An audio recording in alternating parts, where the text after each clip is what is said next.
Story की starting होती है हमारी फीमेल रैंडन और उसकी बेस्टी के साथ। यहाँ हम देखते हैं कि उसकी बेस्टी यारिन लड़कों कपड़ों में खड़ी होती है और कहती है, देखो मैं लड़कों कपड़ों में कितनी हैंडसम और स्मार्ट लग रही हूँ, बिल्कुल अपने ब्रो की तरह, है ना।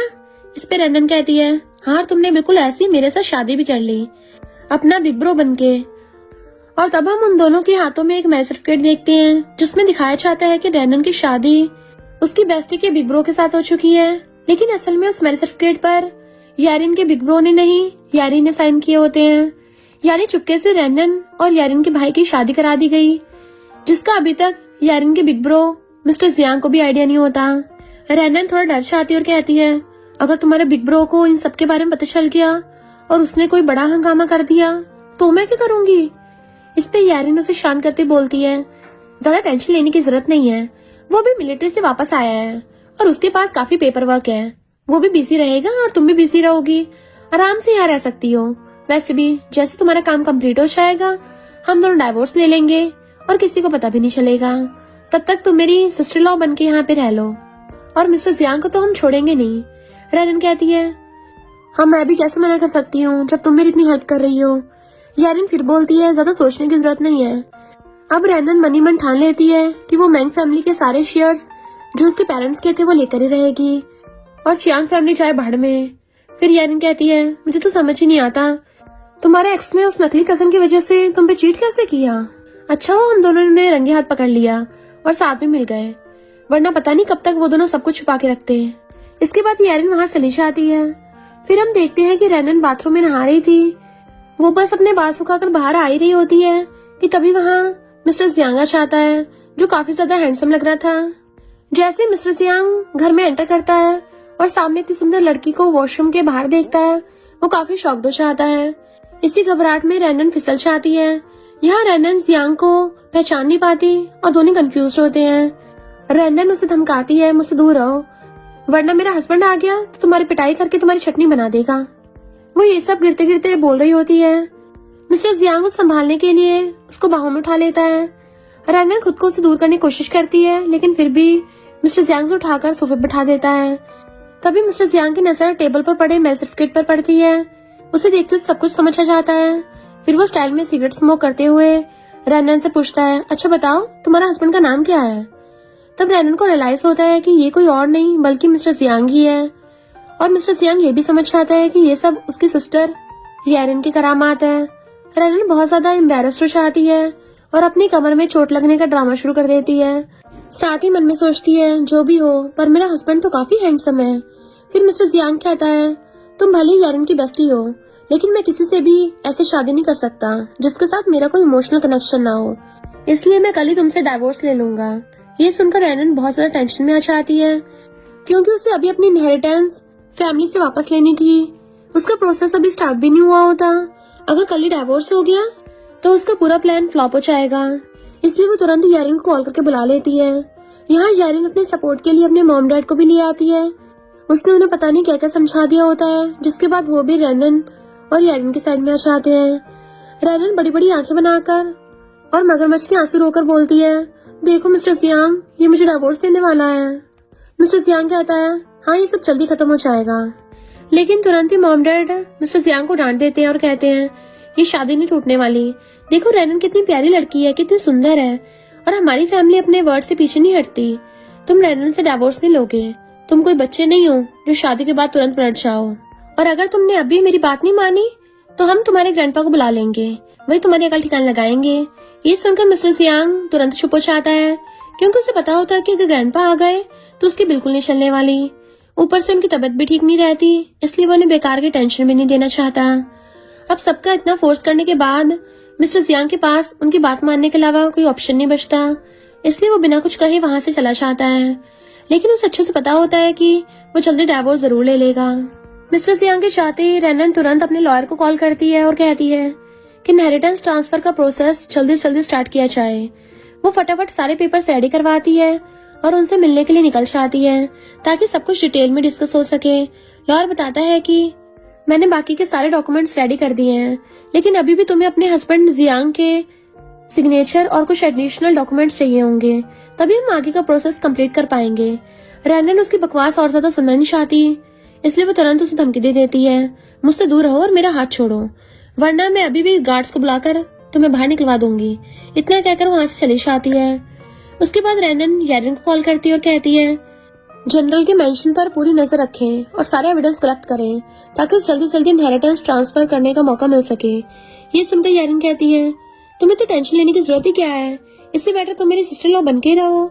मेरा बिग ब्रो भी काफी अच्छा और हैंडसम है, तुम्हें कोई प्रॉब्लम नहीं होगी और सारी प्रॉपर्टी भी तुम्हारे नाम ही रहेगी। इस पर रैनन कहती है हाँ तुम्हारा बिग ब्रदर काफी गुड लुकिंग है, लेकिन वो बहुत ज्यादा खड़ूस भी है। कभी कभी तो मुझे डर लगता है कि अगर उसको गुस्सा आ गया तो मुझे उठाकर बाहर ही फेंक देगा। वो मजे से बेड पर बैठकर अपनी बेस्टी से सब बात कर रही होती है कि तभी मिस्टर जियांग वहां आ जाता है।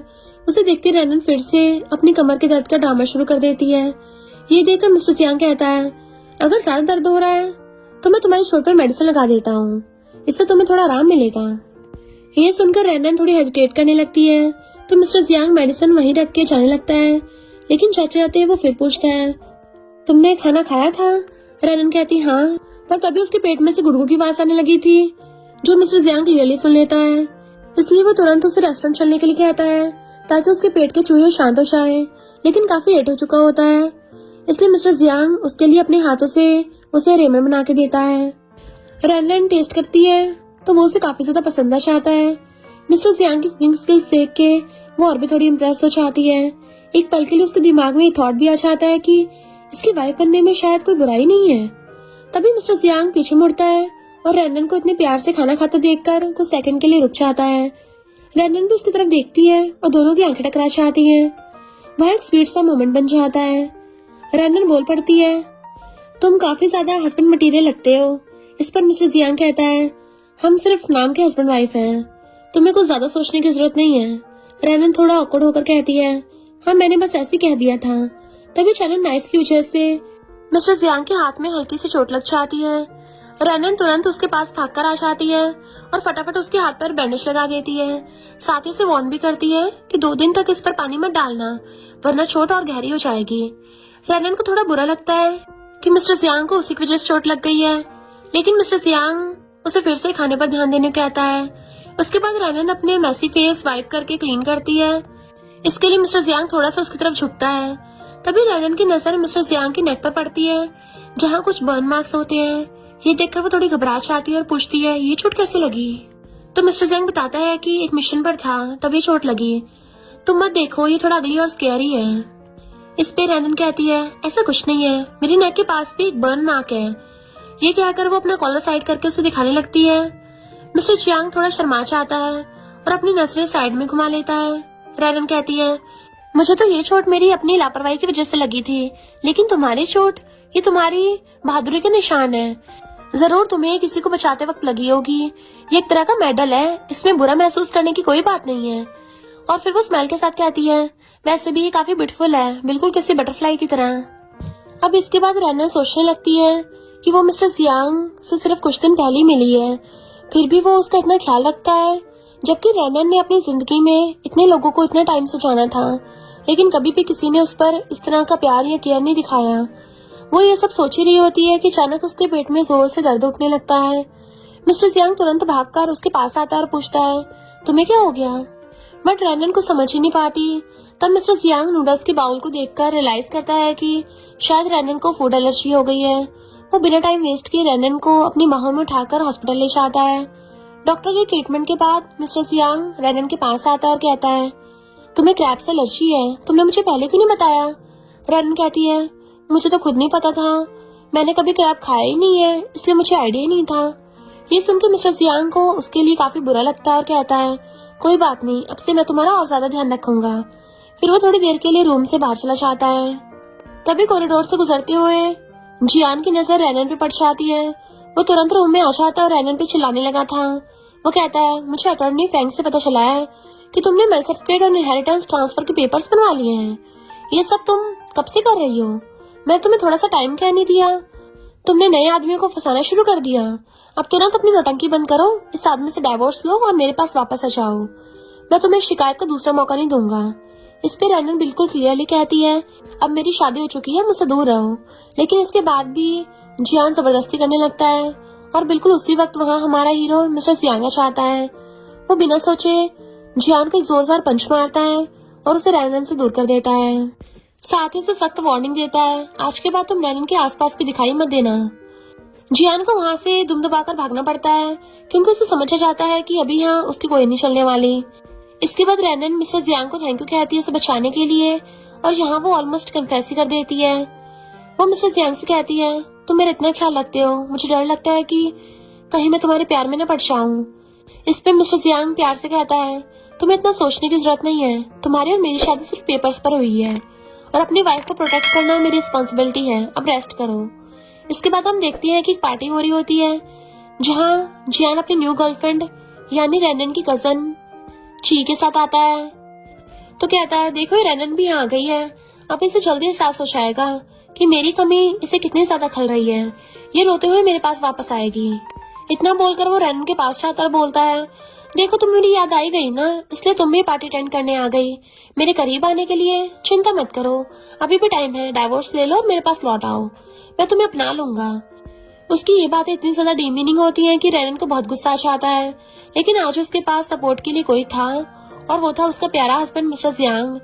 मिस्टर जियांग आते ही उसे वार्न कर देता है, बट उसको तब तक ये भी नहीं पता होता कि मिस्टर जियांग ये असल में है कौन और इंडस्ट्री में उसका कितना बड़ा नाम है। तभी गार्ड्स के साथ पार्टी का होस्ट आता है और उससे कहता है, ये मिस्टर जियांग है, जियांग कंपनी के प्रेसिडेंट, ये बीजिंग की सबसे बड़ी कंपनी के ओनर हैं, तो अच्छा होगा तुम इनसे तमीज से बात करो। ये सुनते ही जियान की टोन तुरंत बदल जाती है और वो मिस्टर जियांग से रिस्पेक्ट के साथ बात करने लगता है, लेकिन उसके मन में अभी भी सवाल होता है कि रैनन ने इतने बड़े आदमी को पटा कैसे लिया। कजन कहती, रैनन तुमने तो काफी अच्छा दांव खेला है, इतने बड़े कंपनी ओनर को प्यार के जाल में फंसा लिया। ये सुनकर मिस्टर जियांग को बहुत गुस्सा आ जाता है। वो तुरंत जियान का हाथ पकड़ के जोर से मारता है, उसे उसकी औकात याद दिलाता है और साफ वार्निंग दे देता है कि आज के बाद तुम रैनन से बदतमीजी से बात नहीं करोगे। साथ ही वो जियान को सबके सामने रैनन से माफी मांगने पर मजबूर कर देता है। इस पूरे तमाशे के बाद रियान स्टेज पर जाता है अपनी कंपनी के बारे में अनाउंसमेंट करने के लिए। असल में वो यहाँ अपनी कंपनी प्रमोट करने आया होता है। तभी रैनन सबके सामने आती है और कहती है, तुम्हारी कंपनी के इनॉग्रेशन के लिए मैं तुम्हें गिफ्ट देना चाहती हूँ, और वो सबके सामने बहुत सारी फोटोज फेंक देती है। ये फोटोज जियान और कजन के अफेयर की थी। रैनन सबको बता देती है कि जब जियान मुझे डेट कर रहा था उसी टाइम वो उसकी कजन के साथ चीट कर रहा था। ये सुनते पार्टी में मौजूद सब लोग आपस में खुसर-पुसर करने लगते हैं कि कैसा आदमी है, इसकी कंपनी पर भरोसा कैसे करें। तब जियान को एक आदमी बोलता है, हो सकता है फोटोज फेक हो, पहले वेरिफिकेशन करना चाहिए। इस पे रैनन कहती है, ठीक है, मेरे पास एक वीडियो भी है, उससे सारा सच सामने आ जाएगा। ये सुन के जियान बुरी तरह घबरा जाता है और वीडियो छीनने के लिए रैनन की तरफ भागता है। तभी मिस्टर जियांग रैनन को अपने करीब खींच लेता है, जिसकी वजह से जियान तो लड़खड़ा कर नीचे गिर गया था। जियान की डेस्परेट मूव ही सबके सामने प्रूव बन जाती है कि रैनन जो कह रही थी वो सच था। इसी के साथ जियान की सारी सच्चाई सबके सामने आ जाती है और उसकी जबरदस्त बेइज्जती होती है। इसी सब के बाद रैनन शांत तरीके से अपने रूम में बैठी होती है। तब मिस्टर जियांग उसके पास आता है। रैनन पूछती है, कहीं तुम मेरी इन ट्रिक्स की वजह से बुरा तो नहीं लगा। मिस्टर जियांग कहता है, मुझे कोई फर्क नहीं पड़ता, तुम्हें जैसी चीजों को हैंडल करना है वैसे करो, बस अपनी सेफ्टी का ध्यान रखो। फिर रैनन बताती है कि मेरे अटॉर्नी फ्रैंक से बात हुई थी, उन्होंने कहा था कि इनहेरिटेंस ट्रांसफर के लिए हमें उनके सामने कांटेक्ट में रहना होगा। हम उसके सामने एक क्यूट और स्वीट कपल की तरह एक्टिंग करनी पड़ेगी ताकि उन्हें लगे कि हमारी शादी रियल है। मिस्टर जियांग इस बात के लिए हाँ कर देता है। अगले सीन में दोनों अटॉर्नी के सामने बैठे होते हैं जब वो पेपर्स चेक कर रहे होते हैं। मिस्टर जियांग और रैनन का perfect couple act full on होता है। कभी मिस्टर जियांग उसके बाल ठीक करता है और कभी वो अपने हाथों से उसे खाना खिलाता है। ये सब देखकर अटॉर्नी भी शर्मा जाता है क्योंकि दोनों सच में काफी क्यूट लग रहे थे, और कहता है, मुझे पूरा भरोसा है कि तुम दोनों की शादी काफी अच्छी चल रही है, और वो आगे के प्रोसेस के लिए हाँ कर देता है। अटॉर्नी के जाने के बाद रैनन मिस्टर जियांग से पूछती है, तुम इतने अच्छे और स्मार्ट हो, फिर भी तुम्हारी अभी तक शादी क्यों नहीं हुई। मिस्टर जियांग कहता है, क्योंकि मैं किसी से ऐसे शादी नहीं करना चाहता, शायद मैं अभी तक राइट पर्सन से मिला ही नहीं हूँ। रैनन स्माइल करती हुई कहती है, शायद, पर मैं काफी लकी हूँ जो मैं तुमसे मिली, और तुम काफी अच्छे हो और मेरी इतनी हेल्प भी कर रहे हो। घर जाकर रैनन वो सारी वीडियोस देखती है जो मीडिया में वायरल हो चुकी होती हैं, जहाँ जियान की बदनामी हो रही थी। वो ये सब देखकर काफी खुश होती है। तभी मिस्टर जियांग उसके लिए गर्म खाना लेके आता है। ये देखकर रैनन को फिर से मिस्टर जियांग के लिए प्यार महसूस होता है। क्योंकि वो उसकी हेल्थ का इतना ध्यान रखता है, जबकि उसके अंकल आंटी जिनके साथ वो सालों से रही थी कभी उसकी हेल्थ की परवाह नहीं की। रैनन मिस्टर जियांग को एक आइडिया देती है। अब जियान अपनी कंपनी बचाने के लिए लोन लेने की कोशिश करेगा, हम वहां भी उसे सबक सिखा सकते हैं। मिस्टर जियांग अपने कनेक्शन के साथ इस प्लान पर काम शुरू कर देता है। और मन ही मन में सोचता है रैनन काफी स्मार्ट है। अब हम रैनन के अंकल आंटी का घर का सीन देखते हैं। वहाँ कजन चिल्ला रही होती है कि रैनन तो मिस्टर जियांग के साथ मिल गई, अब दोनों मिलकर हमें बर्बाद कर देंगे, कुछ ना कुछ करना पड़ेगा। उसके डैड यानी रैनन के अंकल कहते हैं हो सकता है उन दोनों की शादी फेक हो। तब जियान भी कहता है मुझे भी लगता है उनकी शादी नकली है, हमें उनके बीच दरार डालनी होगी। जैसे उनके बीच प्रॉब्लम आएंगी हम उसका फायदा उठाकर रैनन को मिस्टर जियांग से अलग कर देंगे। फिर रैनन फिर से अकेली हो जाएगी और मैं उससे दोबारा शादी कर लूंगा, सारी प्रॉपर्टी मेरे नाम आ जाएगी। और इस तरह ये सब लोग मिलकर एक और साजिश रचने लगते हैं। रात को हम रैनन को देखते हैं जैसे फिर से एक डरावना सपना आता है। सपने में वो एक भयंकर आग देखती है, कुछ जलने वाली होती है। वो डर के मारे चिल्लाने लगी थी। तभी मिस्टर जियांग उसके पास आता और उसे शांत करता है। उसी वक्त उसे रियलाइज होता है कि बचपन में जिस लड़की को उसने आग से बचाया था वो कोई और नहीं बल्कि रैनन ही थी। वो उसे प्यार से देखता है और फिर अपनी बाहों में लेकर वापस सुला देता है। थोड़ी देर बाद जब रैनन की नींद खुलती है तो सोचती है मुझे फिर से वही डरावना सपना क्यों आया। तभी उसकी नजर उन मेडिसिन पे पड़ती है जो उसकी आंटी ने उसे हेल्थ के नाम पर दी थी। अब उसे शक होने लगा था कहीं मेडिसिन में कुछ गड़बड़ तो नहीं है। वो तुरंत वैनवन को कॉल करती है और मेडिसिन चेक करने के लिए कहती है। साथ ही बताती है कि पेरेंट्स के कार एक्सीडेंट के बाद सारी चीजें उसके अंकल आंटी हैंडल कर रहे थे। अब मुझे उनके इरादों पर शक हो रहा है, क्या पता मेरे पेरेंट्स की डेथ के पीछे भी उन्हीं का हाथ हो। वैनवन भी कहती है हो सकता है, हमें सब कुछ कंफर्म करना चाहिए। फिर मजाक में पूछती है तो बताओ क्या तुम मेरी रियल सिस्टर इन लॉ बनने वाली हो। रैनन कहती है मुझे नहीं लगता, तुम्हारे भाई के स्टैंडर्ड्स काफी हाई हैं, प्लान खत्म होते ही वो शादी तोड़ देगा। वैनवन हंस के कहती है ऐसा कुछ नहीं होगा, मेरा बिग ब्रो तो बस ऊपर से थोड़ा कोल्ड लगता है, अंदर से बहुत क्यूट और इनोसेंट है, कभी रिलेशनशिप पे नहीं आया ना इसलिए स्ट्रॉन्ग बनने का ड्रामा करता है, वो जरूर तुम्हारे प्यार में पड़ेगा। तभी रैनन को उसकी आंटी कॉल आता है। आंटी कहती है मैं तुम्हारी मॉम के रूम की सफाई कर रही थी और मुझे एक विल मिली जो उनके एक्सीडेंट से पहले उनके पास थी, तुम ही अपने साथ ले लो। रैनन कहते ठीक है मैं आज आऊंगी। फिर आंटी बोलती है घर मत आना, यहाँ काम चल रहा है, तुम मुझसे होटल में मिलो। रैनन समझ जाती कुछ गड़बड़ होने वाली है, फिर भी वो हाँ कर देती है। कॉल कट होती वैनवन कहती है तुम्हें हाँ नहीं करना चाहिए था, तुम्हारी आंटी जरूर कोई चाल चल रही होगी। रैनन कहती है मुझे पता है पर सबूत के लिए करना जरूरी है, तुम मेरी हेल्प करना। वैनवन हाँ कर देती है। अगले दिन रैनन होटल से आती है। आंटी उसे एक गिलास पानी देती है। रैनन को शक होता है इसलिए वो चुपके से पानी गिरा देती है और बेहोश होने का नाटक करती है। आंटी उसे बेड पर लेटाकर रूम से बाहर चली जाती है, लेकिन रैनन होश में होती है और तुरंत उठकर बैठ जाती है। अब उसे पूरा यकीन हो जाता है कि आंटी की नीयत ठीक नहीं है। रूम के बाहर वैनवन होती है जो सब कुछ रिकॉर्ड कर रही होती है एज ए प्रूफ। आंटी ने बड़ी चालाकी से एक आदमी को रूम के अंदर भेज दिया होता है, लेकिन जैसे ही जियान और कजन रिपोर्टर्स के साथ रूम में एंटर करते हैं वो देखते हैं कि रैनन ने तो उस आदमी को बुरी तरह पीट दिया था। वो खुद तो खड़ी थी लेकिन उसे अभी तक चक्कर आ रहे होते हैं क्योंकि रूम में कैंडल चली हुई थी जिससे उसे नींद सी आ रही होती है और वो कुछ प्रॉपर्ली एक्सप्लेन नहीं कर पा रही थी। इसी बात का फायदा उठाकर जियान और कजन उसका मजाक उड़ाने लगते हैं और उसकी बदनामी करते हुए कहते हैं तुम कितने बेशर्म हो, शादीशुदा होके भी एक आदमी के साथ अकेले होटल रूम में मिल रही हो। वो लोग रैनन को काफी इंसल्ट करने लगे थे। तभी वहाँ हमारा हीरो मिस्टर जियांग की एंट्री होती है। आते ही वो अपनी वाइफ रैनन को अपनी बाहों में उठा लेता है और जियान को भी डरा देता है। मिस्टर जियांग इस साफ शब्दों में कहता है कि अपनी वाइफ पर पूरा भरोसा है मुझे कि वो कभी कुछ गलत नहीं करेगी, और वैसे भी इस पर उसके पास जियान के खिलाफ पूरे सबूत थे। अब तो जियान की कोई खैर ही नहीं है। मिस्टर जियांग अपनी वाइफ को लेकर वहाँ सलझ आता है और वैनवन को पूरी सिचुएशन संभालने और सबको जेल भिजवाने के लिए कह देता है। बाद में मिस्टर जियांग रैनन को अपने रूम में ले आता है और प्यार से संभालता है। रैनन उससे माफी मांगती है, मैं तुम्हें फिर से प्रॉब्लम में डाल दिया, अब मैं ऐसा कुछ नहीं करूंगी जो तुम्हें ट्रबल दे। मिस्टर जियांग कहता है ऐसा मत बोलो, तुम मेरी वाइफ हो, तुम्हें प्रोटेक्ट करना मेरा फर्ज है। फिर वो कहता है हमें कल कोर्ट में जाना होगा। ये सुनकर रैनन घबरा जाती है, उसे लगता है कि कहीं डिवोर्स की बात तो नहीं हो रही, लेकिन मिस्टर जियांग क्लियर करता है चिंता मत करो, डिवोर्स नहीं ले रहा, बस मैरिज सर्टिफिकेट में अपनी फोटो चेंज करवानी है। ये सुनकर रैनन थोड़ा खुश हो जाती है, उसे लगता है शायद मिस्टर जियांग उसकी शादी को एक्सेप्ट करने लगा है। नेक्स्ट डे वो दोनों खुशी खुशी कोर्ट से आते हैं और फोटो चेंज करवा लेते हैं। कोर्ट से बाहर निकलकर मिस्टर जियांग पूछता है आप बताओ नेक्स्ट क्या करना है। तब रैनन को समझ आ जाता है कि मिस्टर जियांग ये सिर्फ उसकी हेल्प कर रहा है, वो कभी उसके प्यार में नहीं पड़ेगा। ये सोचकर वो थोड़ा उदास हो जाती है। बट मिस्टर जियांग अपने मन में सोच रहा होता है कि तुम्हारी हेल्प के पीछे मेरा भी पर्सनल रीजन है, इसलिए मैं नहीं चाहता तुम्हारे साथ कुछ भी गलत हो। मिस्टर जियांग को उसके आर्मी फ्रेंड्स का कॉल आता है। वो उसे टीज करते हैं, आर्मी से निकलते ही शादी कर ली और हमें बताया भी नहीं, अब तो पार्टी देनी पड़ेगी। तो वो ये सब रैनन को बताता है। उसे लगता है शायद रैनन को पसंद नहीं आएगा, लेकिन वो तो बहुत ज्यादा खुश हो जाती है। वो चाहती थी कि लोग उसे मिस्टर जियांग की वाइफ समझे।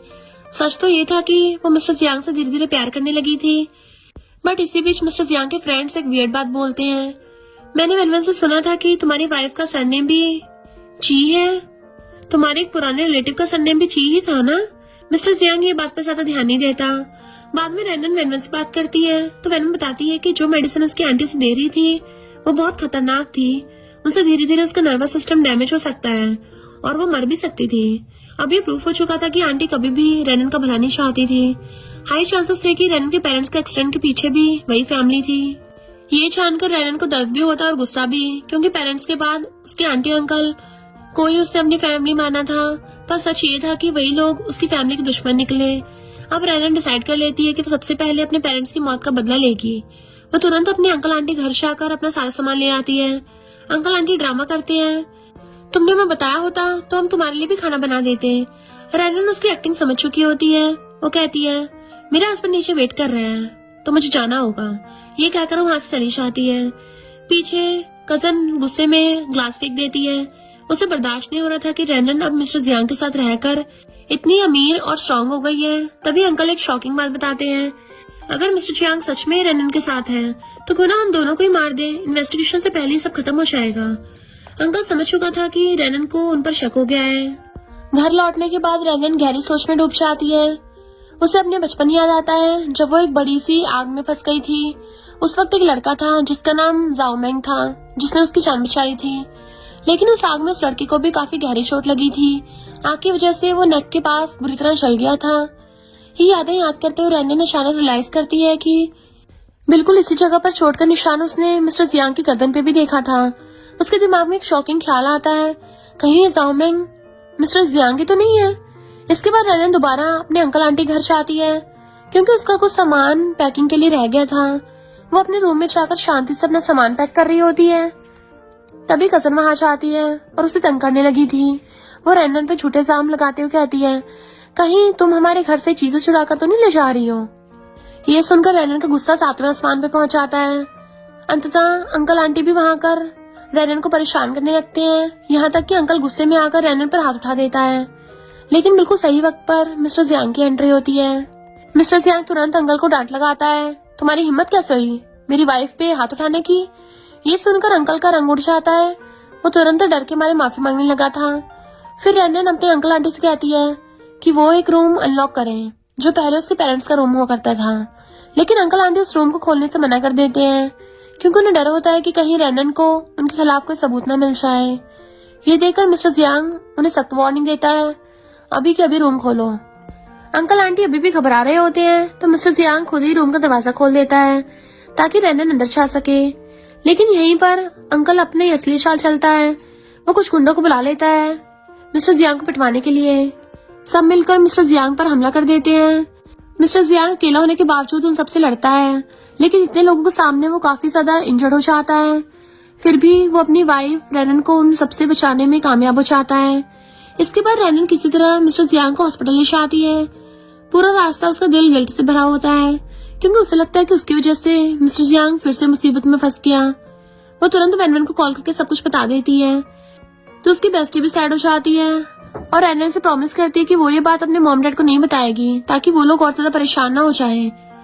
जोरदार एंट्री होती है मिस्टर जियांग की काफी क्लोज फ्रेंड की। आते ही वो रैनन पर भड़क जाता है और उसे सुनाने लगता है। वो कहता है तुम्हारी वजह से मिस्टर जियांग को स्कूल से एक्सपेल कर दिया गया था। ये सुनकर रैनन पूरी तरह शॉक हो जाती है। अब उसे फाइनली कंफर्म हो जाता है कि मिस्टर जियांग ही जाओमेंग है, लेकिन वो अब भी कंफ्यूज हो जाती है। उसके दिमाग में सिर्फ एक सवाल घूम रहा था, आखिर मैंने कौन सा लेटर स्कूल को भेजा था जिसकी वजह से मिस्टर जियांग एक्सपेल हुआ। इस सच को जानने के लिए रैनन अपने पुराने स्कूल जाती है। स्कूल के कंप्यूटर रूम में जाके वो सिस्टम में अपनी ट्रेस डाल रही होती है। तभी अचानक कंप्यूटर में एक वायरस आ जाता है और पूरा डाटा करप्ट हो जाता है। ये देख के रैनन काफी परेशान हो जाती है। तभी वहाँ कजन एंट्री लेती है प्रिंसिपल के साथ। प्रिंसिपल को भड़काते हुए कहती है, रैनन यहाँ सबूत मिटाने आई थी और देखिए इसने स्कूल के कंप्यूटर में वायरस भी डाल दिया।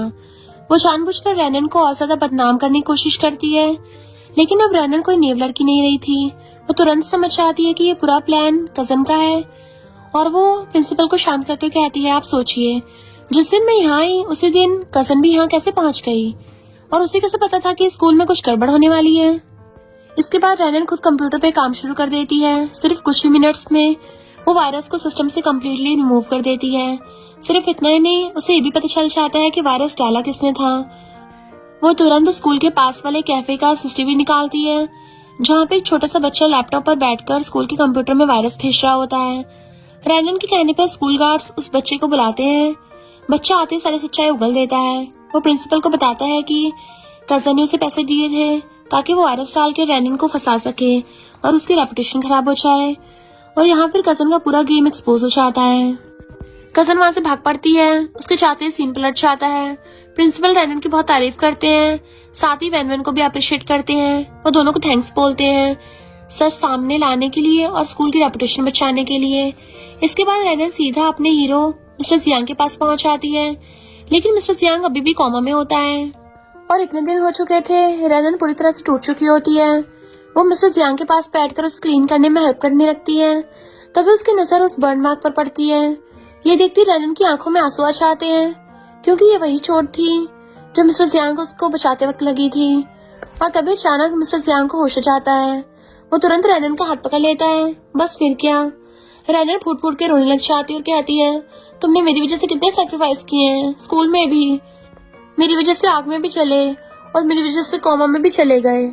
मिस्टर जियांग उसे शांत करता है, प्यार से बोलता है, इसमें तुम्हारी कोई गलती नहीं है, फालतू का गिल्ट लेना बंद करो।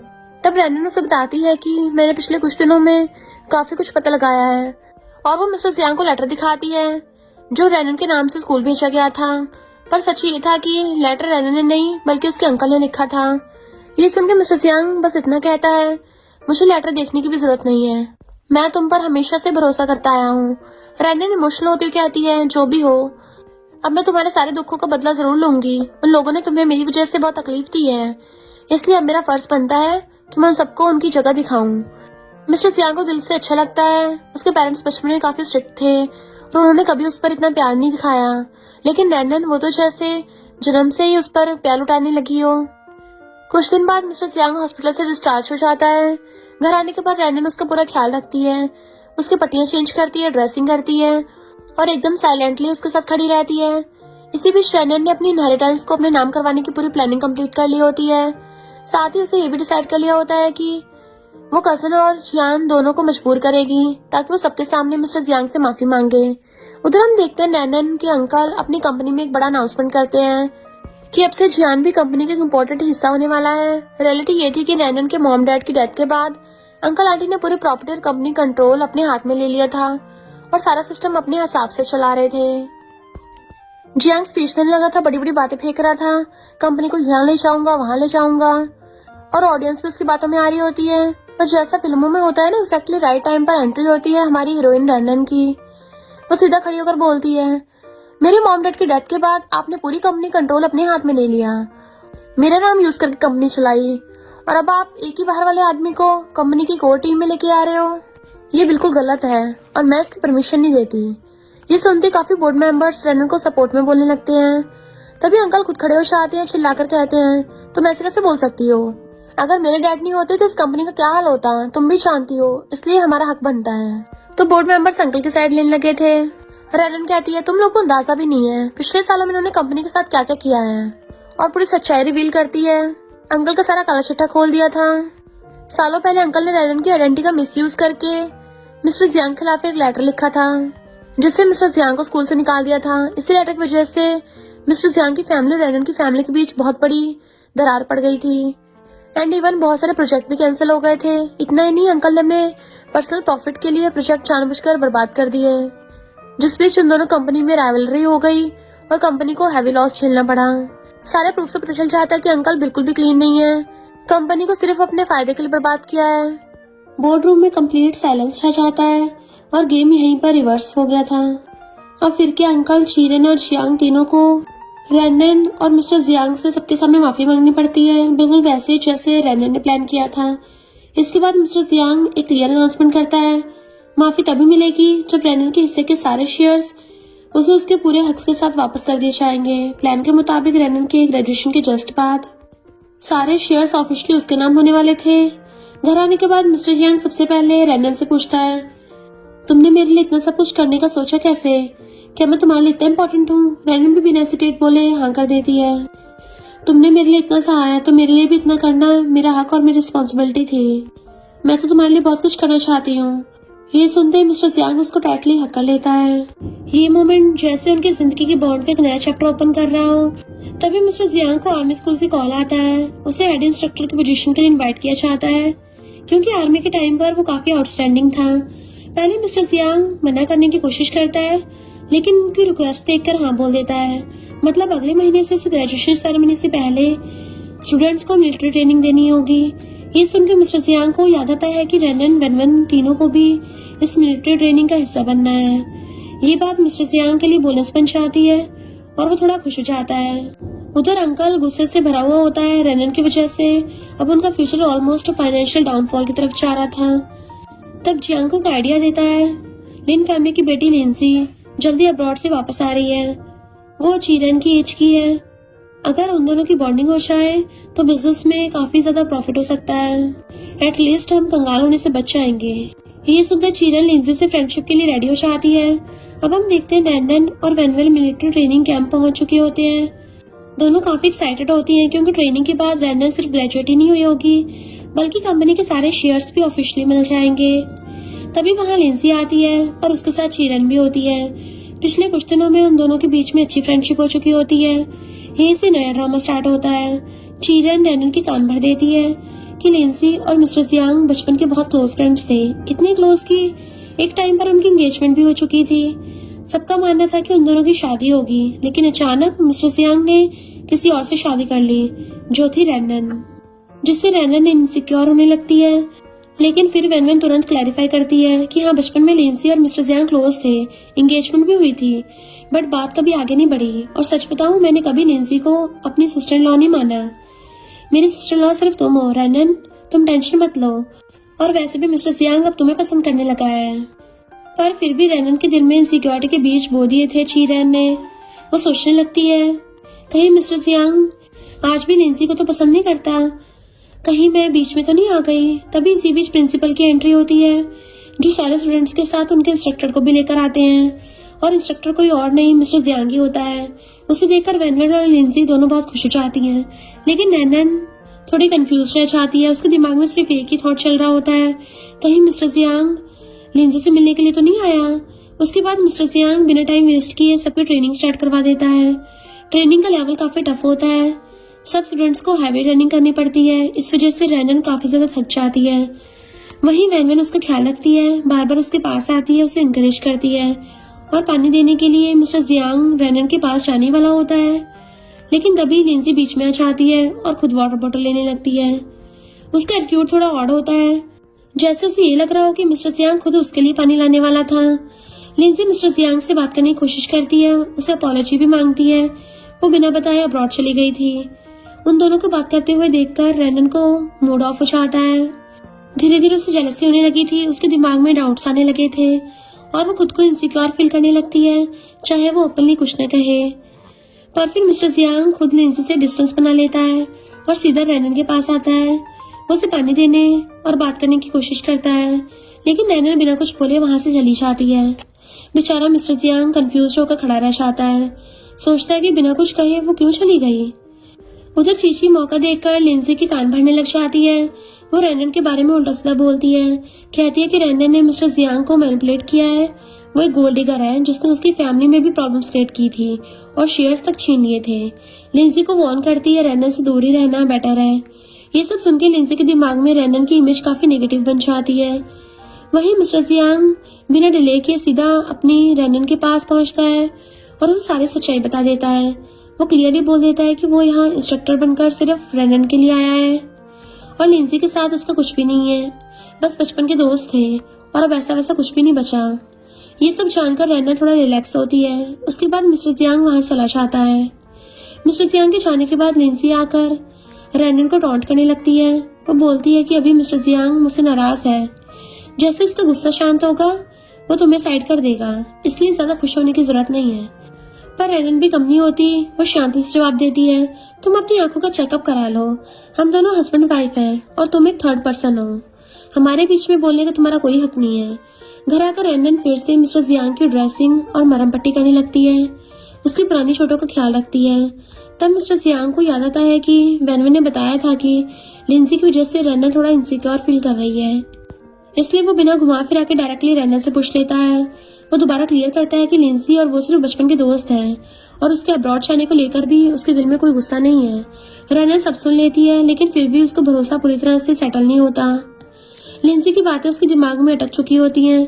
उसको लगता है कि शायद मिस्टर जियांग अब भी लिंसी से नाराज है, इसलिए उसके साथ अच्छा बिहेव कर रहा है और जैसे सब नॉर्मल होगा वो लिंसी के पास चला जाएगा। नेक्स्ट डे हम देखते हैं कि चीची और लिंसी भी ट्रेनिंग के लिए वहां आ चुके होते हैं। सबके सामने मिस्टर जियांग आता है, रैनन का हाथ पकड़ लेता है और अनाउंस करता है कि रैनन उसकी वाइफ है और वो ही इंस्ट्रक्टर बनकर सिर्फ उसी के लिए आया है। वो ये भी बोलता है कि वो ये सब पर्सनल रखना चाहता था, लेकिन कुछ र्यूमर्स की वजह से उस सबके सामने सब कुछ सच बताना पड़ा और सबसे कोऑपरेशन की रिक्वेस्ट करता है। ये बात असल में लिंसी को सुनाने के लिए कही जाती है। रैनन को ये देखकर काफी अच्छा लगता है। उसे समझ आ जाता है कि मिस्टर जियांग ने ये सब सिर्फ उसे रीअश्योर करने के लिए किया है और वो जेन्युइनली खुश हो जाती है। वहीं लिंसी के अंदर आग लग जाती है, लेकिन तब भी चीची उसके दिमाग में जहर भरती रहती है और कहती है कि इन सब पर ध्यान देने की जरूरत नहीं है। जरूर रैनन ने मिस्टर जियांग को मैनिपुलेट किया होगा, वरना तो असली परफेक्ट जोड़ी तो तुम्हारी और मिस्टर जियांग की ही थी, एकदम राम मिलाई जोड़ी। खैर पतिदेव इंस्ट्रक्टर ही क्यों ना हो, ट्रेनिंग तो पूरी करनी पड़ेगी और डांट भी फुल ऑन मिलेगी। इसलिए जैसे ही रैनन वैनवन के साथ गॉसिप मोड में भागने लगती है, मिस्टर जियांग तुरंत डंडा लेके उसके सामने खड़ा हो जाता है। स्ट्रिक्ट वॉइस में बोलता है, फटाफट ट्रेनिंग स्टार्ट करो, यहाँ फ्री टाइम नहीं है। तभी मिस्टर जियांग को प्रिंसिपल का कॉल आता है, इसलिए उसे तुरंत बुलाया जाता है। जाने से पहले मिस्टर जियांग रैनन और वैनवन को इन्फॉर्म कर देता है कि थोड़ी देर में दूसरा इंस्ट्रक्टर आने वाला है, इसलिए ध्यान से ट्रेनिंग कंटिन्यू रखना। शाम के वक्त रैनन कैंपस में थोड़ा टाइम स्पेंड कर रही होती है, जब उसकी नजर अचानक अंकल ली पर पड़ती है, जो वहाँ झाड़ू लगा रहा होता है। उनके चेहरे पर एक बर्न मार्क होता है। ये देखकर रैनन को तुरंत याद आता है कि जब उसके मॉम डैड का एक्सीडेंट हुआ था और दोनों की डेथ हो गई थी, तब कार का ड्राइवर अंकल ली अचानक गायब हो गया था। हो सकता है उसके पास उस एक्सीडेंट से रिलेटेड कोई इम्पोर्टेंट इन्फॉर्मेशन हो। ये सोचकर रैनन तुरंत अंकल ली के पास जाती है और बात करने की कोशिश करती है, लेकिन जैसे वो कार एक्सीडेंट का नाम लेती है, अंकल ली बुरी तरह से घबरा जाता है। पैनिक में रैनन को धक्का देता है और वहाँ से भाग जाता है। उसी वक्त लिंसी वहाँ जाती है और रैनन पे झूठे इल्जाम लगाने लगती है। वो चिल्लाकर कहती है रैनन अंकल ली को पटा रही थी, फिर अपने बॉडीगार्ड्स की मदद से रैनन को मेंटली और वर्बली परेशान करने लगी थी। तभी एंट्री होती है मिस्टर जियांग की। फिर से एकदम हीरो मोड ऑन था। वो तुरंत बॉडीगार्ड्स को रैनन से दूर करता है और अपनी हीरोइन रैनन को अपनी बाहों में ले लेता है। उसके बाद लिंसी को उसकी बदतमीजी के लिए अच्छी खासी वार्निंग देता है। मिस्टर जियांग का गुस्सा देखकर लिंसी को वहां से चुपचाप जाना पड़ता है। अब रैनन की आंखों से आंसू बहने लगे थे। मिस्टर जियांग को बिल्कुल अच्छा नहीं लगता। रैनन रोते बताती है कि उसने अभी अंकल ली को देखा, जो उसके मॉम डैड के बहुत क्लोज थे, फिर वो कैसे उन्हें मारने की कोशिश कर सकते हैं। ये कहकर वो और जोर से रोने लगती है, क्योंकि वो इस सच को एक्सेप्ट ही नहीं कर पा रही थी। मिस्टर जियांग किस तरह से रैनन को शांत करता है और उसे घर ले आता है। घर आके उसको रियलाइज होता है कि रैनन को काफी तेज फीवर हो गया है। वो मेडिसिन लाने के लिए उठता है, लेकिन रैनन उसका हाथ पकड़कर उसे अपने पास खींच लेती है। वो नहीं चाहती कि मिस्टर जियांग उससे दूर जाए। फिर भी मिस्टर जियांग प्यार से कहता है, मैं बस तुम्हारे लिए फटाफट सूप बना के आता हूँ, तुम्हें बेटर लगेगा। कुछ ही मिनट्स में मिस्टर जियांग गर्मा गर्म सूप ले आता है और खुद अपने हाथों से बहुत प्यार से रैनन को खिलाता है।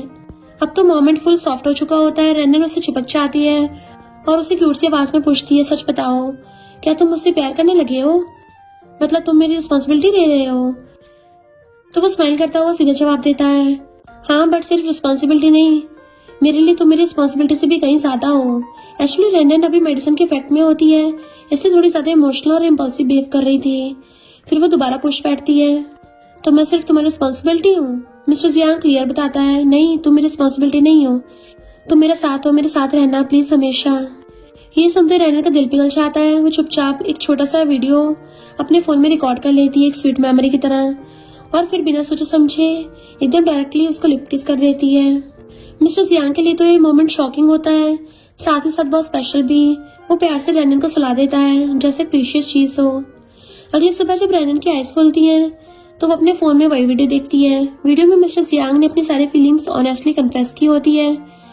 रैनन का फेस शर्म से लाल हो जाता है, दिल खुशी से भर जाता है, पर साथ ही उसके दिमाग में डाउट भी आ जाता है, कहीं ये सब उसने होश में कहा था या बस मेडिसिन के इफेक्ट में, या सिर्फ मेरा मन रखने के लिए। उसकी लाइफ में इतनी बुरी चीजें हो चुकी होती हैं कि उसे खुद पर भी भरोसा नहीं होता कि कुछ अच्छा सच में हो सकता है मेरे साथ। तभी मिस्टर जियांग आके जेंटली उसे रीअश्योर करता है, ज्यादा मत सोचो, कल रात जो भी मैंने कहा वो सब वीडियो में रिकॉर्ड हुआ है, वो सब सच था, मैं बिल्कुल होश में था और मैं वही बात आज भी रिपीट कर सकता हूँ। ये कहकर मिस्टर जियांग उसको फुल क्लैरिटी के साथ अपनी फीलिंग्स रैनन के सामने दोबारा एक्सेप्ट करता है। फिर रैनन उसे अंकल ली के बारे में सब कुछ बता देती है। मिस्टर जियांग सीरियस हो जाता है। ओके, फिर हमें जल्दी से अंकल ली को ढूंढना होगा, शायद वही हमें पूरी सच्चाई तक ले जाए। इधर हम देखते हैं uncle aunty already panic mode में थे क्योंकि अंकल ली उन्हें ब्लैकमेल कर रहा होता है। वो बार बार पैसे मांग रहा था, धमकी देता है, अगर जल्दी मोटा पैसा नहीं मिला तो वहां जाकर इन्वेस्टिगेटर्स को सब कुछ बता दूंगा।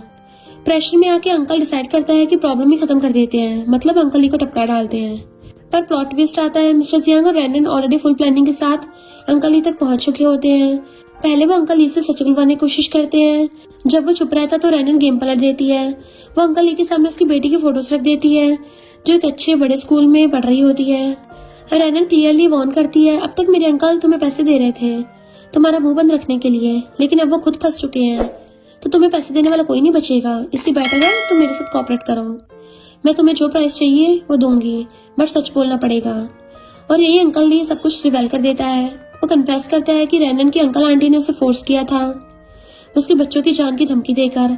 उन्होंने कहा था कि किसी भी हाल में रैनन के पेरेंट्स को मारना होगा, नहीं तो तुम्हारे बच्चे मारे जाएंगे। इस वजह से अंकल ली ने जानबूझकर उन्हें माउंटेन रोड से ले गया और एक प्लान्ड एक्सीडेंट करवाया। दुनिया को लगे नॉर्मल एक्सीडेंट था, बट रियलिटी में वो कोल्ड ब्लडेड कॉन्स्पिरेसी थी। रैनन ने पूरी कन्फेशन रिकॉर्ड कर ली होती है। घर आकर जब वो रिकॉर्डिंग दोबारा सुनती है तो उसे कम्प्लीटली ब्रेक हो जाती है। आज पहली बार उसे अपने मॉम डैड की डेथ का सच पता चला होता है। रैनन को रोते देख मिस्टर जियांग का दिल नहीं मानता। वो वैनवन को कॉल करके पूछता है कि अब क्या करें। वैनवन बताती है कि उसे थोड़ा रो लेने दो, ये सच बहुत हैवी था। बट मिस्टर जियांग ऐसे ही छोड़ने वालों में से नहीं था। उसके दिमाग में क्लासिक बॉय लॉजिक आइडिया आता है। वो रैनन को हॉरर मूवी दिखाता है, ये सोचकर कि डर लगने से शायद रैनन के माइंड डिस्ट्रैक्ट हो जाएगा। प्लान काम भी करता है। रैनन डर जाती है, चिल्लाती भी है, रोती भी है, और mister Jiang full support mode में ऑन था। जो मन में करो, चिल्लाओ, रो लो, मैं हूं ना, लेकिन फिर आज के बाद मैं तुम्हें रोने का चांस नहीं दूंगा। तभी एक सुपर स्कैरी सीन आता है और रैनन सीधा मिस्टर जियांग से चिपक जाती है। उसका फेस मिस्टर जियांग के नेक के पास था। उसकी सांसें मिस्टर जियांग के गले को टच कर रही होती हैं। मिस्टर जियांग के कान एकदम रेड। रैनन अनजाने में उसके कानों के पास उंगलियां मूव ऑन करने लगती है, बस किस करने वाली होती है। तभी मिस्टर जियांग की मॉम की एंट्री लेती है और पूरे रोमांटिक मूड का RIP हो जाता है। मॉम शर्मा के बोलती है, मैंने कुछ नहीं देखा, तुम दोनों कंटिन्यू कर सकते हो। ऑब्वियसली कौन कंटिन्यू कर सकता है ऐसी हालत में। मिस्टर जियांग पूछता है, मॉम क्यों आई हो आप? मॉम बताती है कि वैनवन का कॉल आया था, वो ट्रेनिंग के बाद थक गई है और मेरे हाथ का सूप मिस कर रहे थे, इसलिए सूप देने आई थी। रैनन स्वीटली ने अपने पास बैठने को बोलती है, बट मिस्टर जियांग तो सीधा बोल देता है, काम हो गया ना तो आप जा सकती हो। मॉम स्माइल करके बोलती है, हाँ बेटा मैं समझ रही हूँ, और चुपचाप निकल जाती हैं। उनके जाने के बाद मिस्टर जियांग उससे पूछता है, तो कंटिन्यू करें?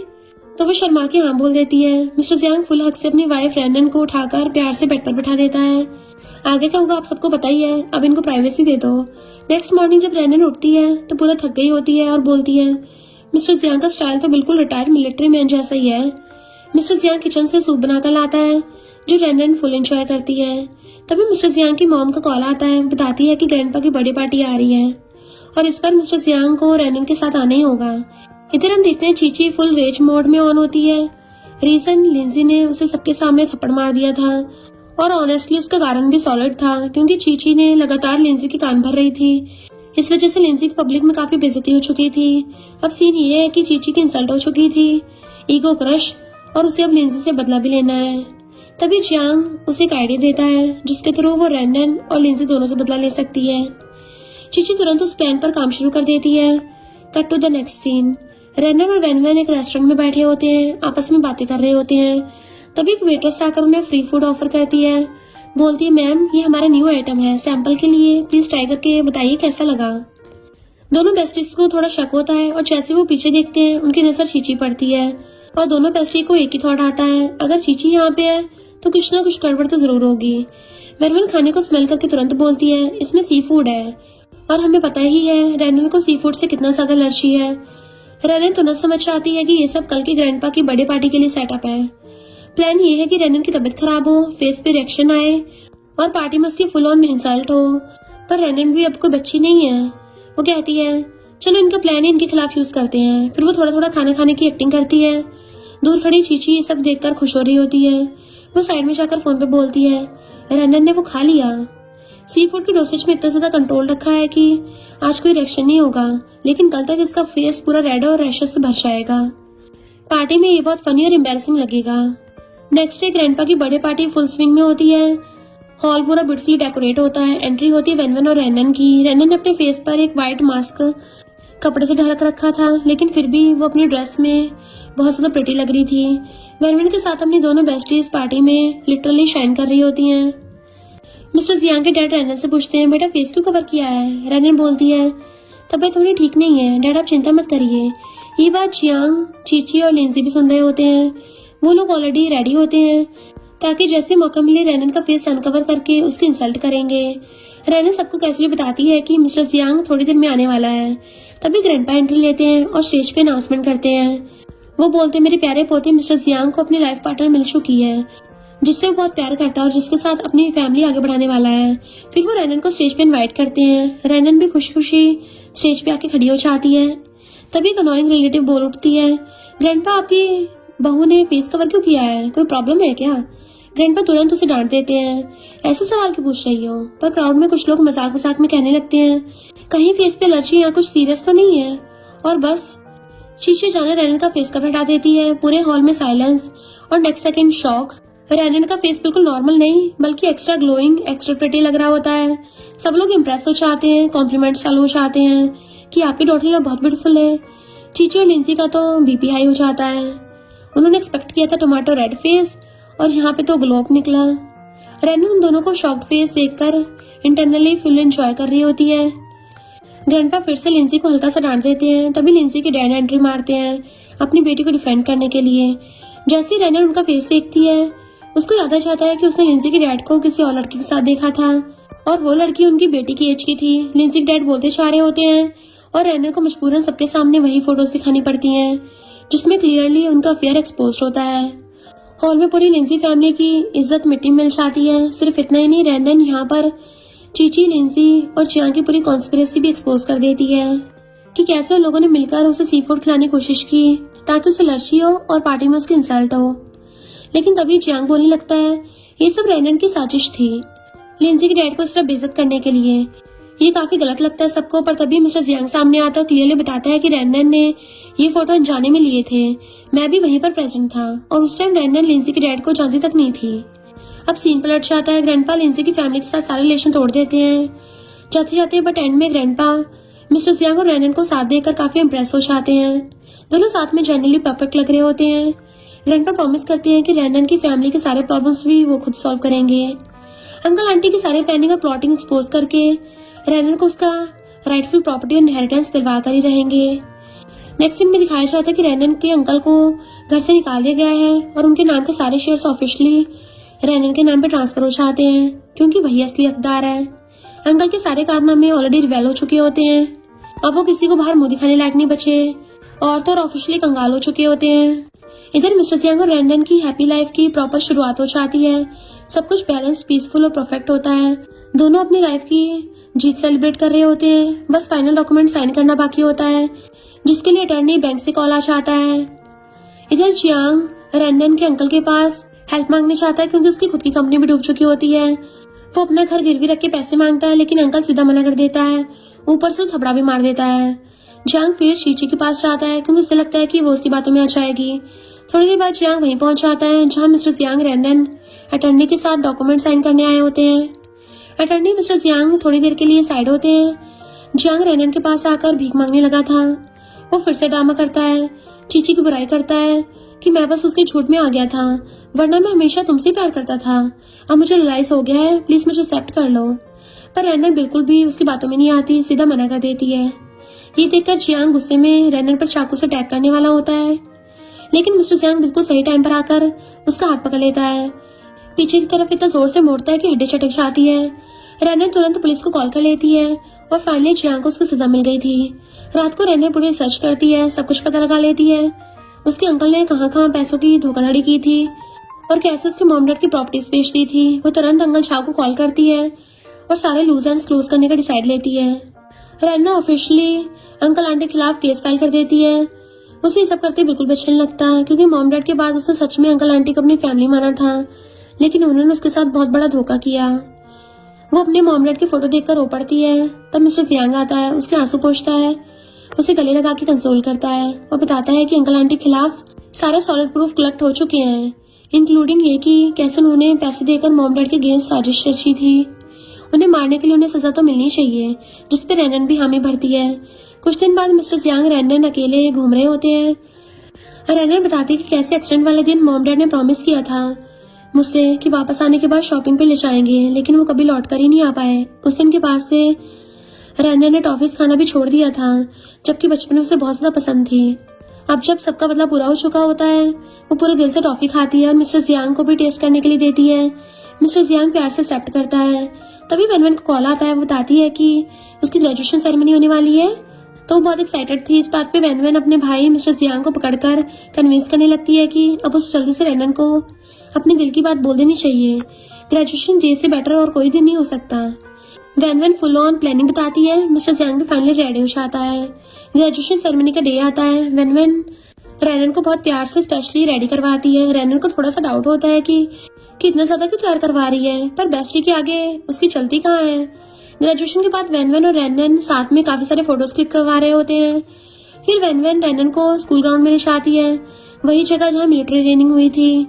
पूरा एरिया डेकोरेट होता है फ्लावर्स और बैलून से। रात को सबके सामने मिस्टर जियांग आता है बहुत खूबसूरत रिंग के साथ और रेनन को प्रपोज करता है। फिर से अपनी वाइफ बनने के लिए सब लोग चीयर करने लगे थे और फिर रेनन हाँ कह देती है, हमेशा के लिए उसकी वाइफ बनने के लिए, साथ रहने के लिए। कन्फेस के साथ स्टोरी यहीं खत्म होती है। दोनों अपनी क्यूट सी लाइफ में हमेशा खुश रहते हैं और ये क्यूट सी लव स्टोरी यहीं एंड होती है। और इसी के साथ इस स्टोरी का एंड हो जाता है। अगर आपको ये स्टोरी पसंद आई हो तो लाइक, शेयर और कमेंट करते जाना। तो बस थोड़ा सा इंतजार करना, फिर मिलेंगे न्यू स्टोरी में।